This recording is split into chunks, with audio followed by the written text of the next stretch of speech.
Looks like Wizards of the Coast decided it was time to make a card that does everything.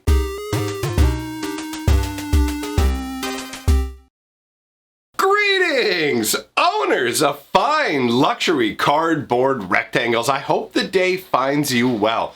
We have had another Kaldheim leak. And this, every time we have these leaks, it's like something new, right? What was it with was it Throne of Eldraine or Theros, where we had a scenario where people were like, yo, I just found it in a Walgreens. Now, I'm not from America, but Walgreens are apparently like pharmacies. So people are like, oh, yo, I found these boosters in a pharmacy. And it's like, okay. Other times you have people just swiping cards from the facilities, like we saw with Commander Legends, where a bunch of Jeskas and Zots and a bunch of other cards made their way out into the general public, including full-on sealed boosters. Like a bunch of stuff got taken from the facility and made its way outwards. So that was a different style of leak, and honestly, a slightly more common and understandable one. Now, the leaks that we have going on currently are apparently from Commander Legends. And by that I mean there are Kaldheim cards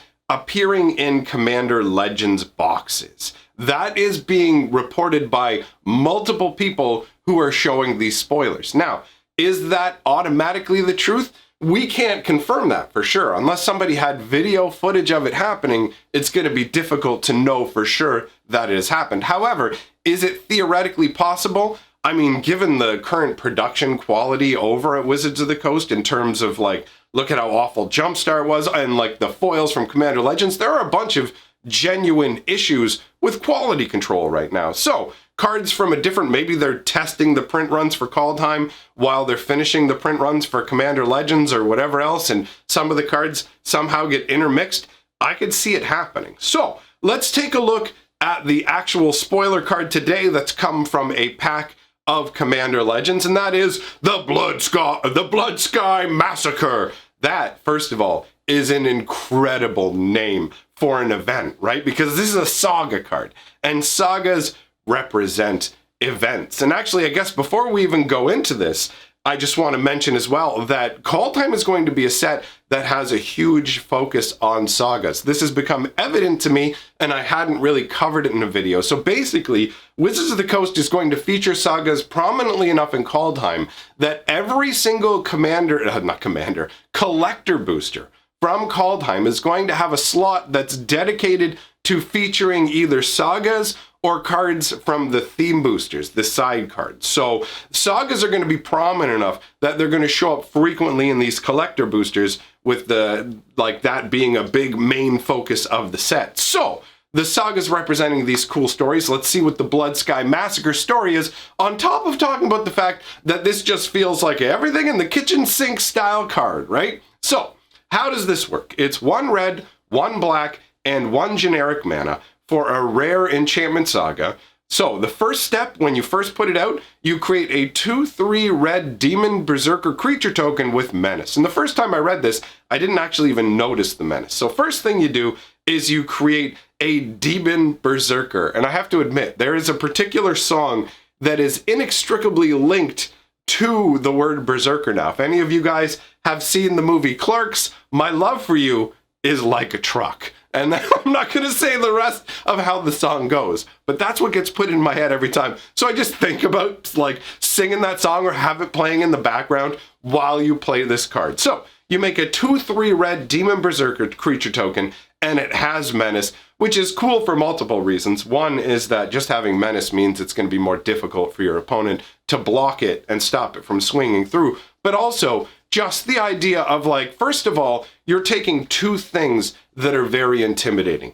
Berserkers are an intimidating concept, right? Like a berserker is somebody who's worked up in such a rage that they become a very potent destructive force. It increases their strength, so they're far more potent in battle. However, they're called berserkers because they can't really be trusted in terms of sometimes, depending on the scenario, like let's say, for example, a berserker in Dungeons and Dragons, they will tend to have an ability set that says they can work themselves into a crazy rage. It may take a couple of rounds for them to build up into that rage, or it may take seeing one of their allies get injured or them getting injured or whatever it is, but then they work up into a berserker rage and they gain a great deal of strength and endurance. They can take more pain. They're far more useful in battle. However, they have a difficulty distinguishing friend from foe. So at that point, they can end up injuring the people they care about without the ability to restrain themselves. So berserkers are a very intimidating concept, right?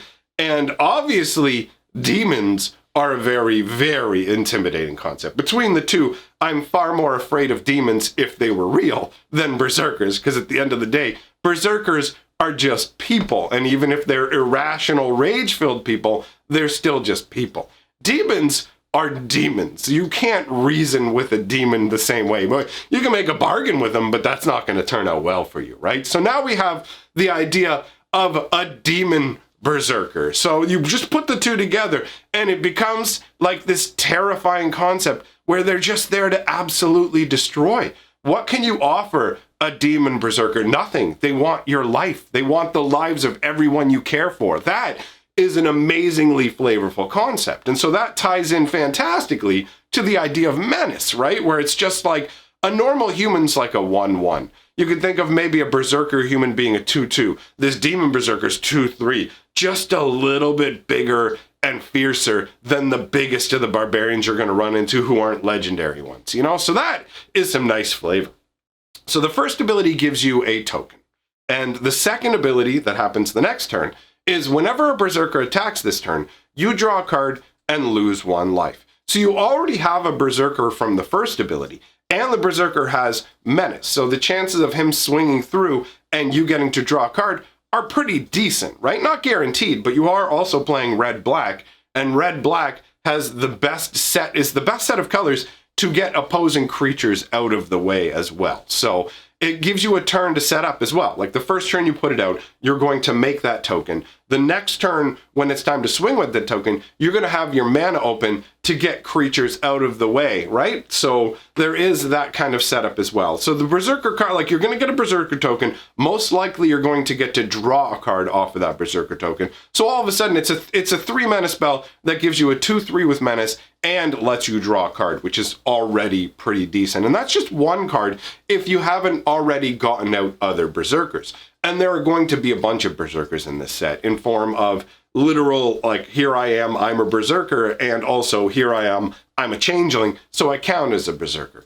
So it seems like you're not going to have very much difficulty getting multiple Berserkers going, which means you're going to be able to draw a bunch of cards.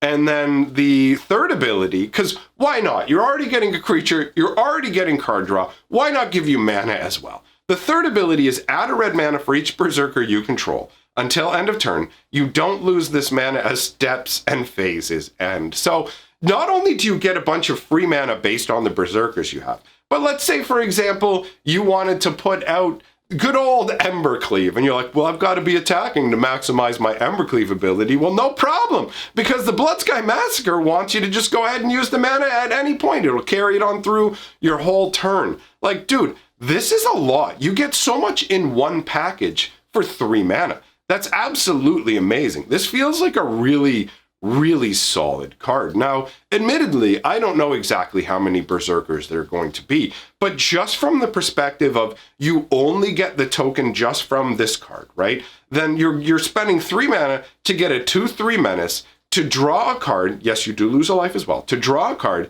and you're also going to get a free mana off the back of it as well. So it really turns into 1 black and 1 for a 2/3 with menace and draw a card, which feels pretty amazing to me.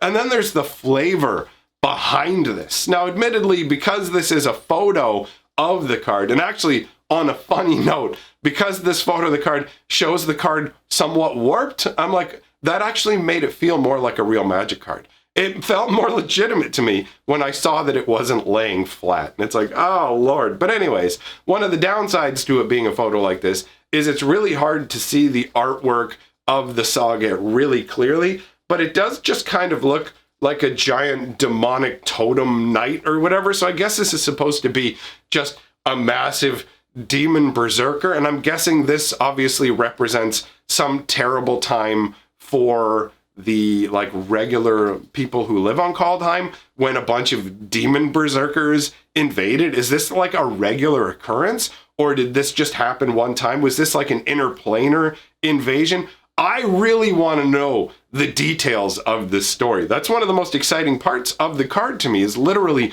what is the story underlying this? Do you know, like, demon berserker is such an intense concept. They have angel berserkers, demon berserkers. I don't know, man. Kaldheim has some very cool flavor for some different tribal style choices. And this card is very flavorful. I am very much happy about the fact that we're going to be getting more sagas to talk about, because I like Magic cards that are a story all by themselves. It's fantastic. A lot of cards are stories by themselves. And speaking of stories, what I'm going to do at the end of the video is I'm going to leave a link to the brand new Magic lore video telling you the stories, what's going on in the old days of Magic. It's fantastic. Go check it out. If you like what I'm doing here, like, comment, subscribe. What I'm going to do is pin my favorite comment. So whoever's comment I enjoy the most, I'll go ahead and pin that up at the top. Thanks for coming by, everybody. I will see you all very soon.